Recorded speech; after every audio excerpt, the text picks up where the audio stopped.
Hi, I'm William Vokey. Please make a donation to Carnegie's annual fund. Your donations directly support programs like the video you're about to watch.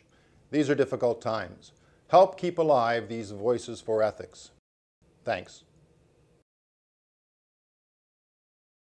This summer, President Obama called and asked if I would head up an effort to come up with a long-term reconstruction plan for the Gulf in the wake of the Deepwater Horizon well disaster.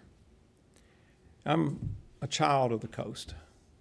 I grew up in Mississippi, lived most of my life there. Have a very special feeling and relationship to it. But it's also America's Gulf. So much of our energy comes from that. So much of our seafood comes out of that.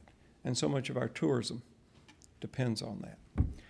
And while the environmental impacts may not have been quite as great as we once feared, although the evidence is still coming in on that, the effects of this spill are going to be felt for a long, long time.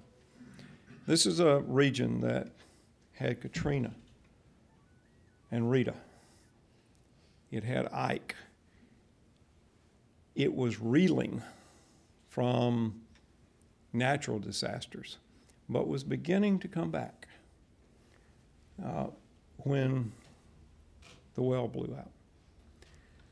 And things like tourism just dropped off a cliff. People who fish for a living, people who run sport fishing operations for a living, people who run hotels and motels and restaurants. And so the challenge was, okay, once we get past the well, once it's capped, once it's killed, then what? How do we make the South and the Gulf and those 5 states better than it was the day before the well blew out? So I sort of relied on muscle memory. I went back to politics, and basically I went and listened a lot, because people will tell you what needs to be done if you'll take the time to listen to them for a little while. So I and a lot of the people who are with me today went to the Gulf. We traveled more than 16,000 miles through those 5 states. We held more than 40 major events, including town halls in all 5 states.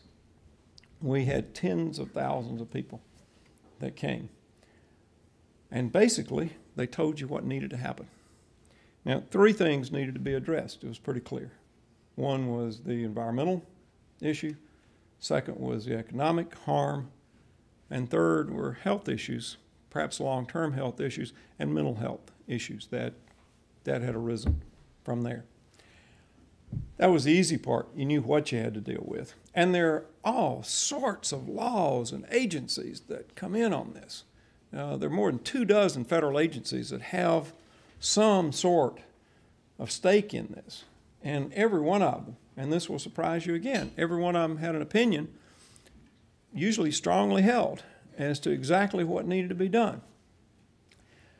But my report tried to focus on what was essential to bringing the coast back. And there were 3 recommendations that my report, which I gave to the President in September, which I'm happy to say that he has accepted and has gotten a good response from Republicans and Democrats in Congress. And everybody, I think, from the coast, congressmen, senators, and governors that have commented upon the plan, have received it favorably.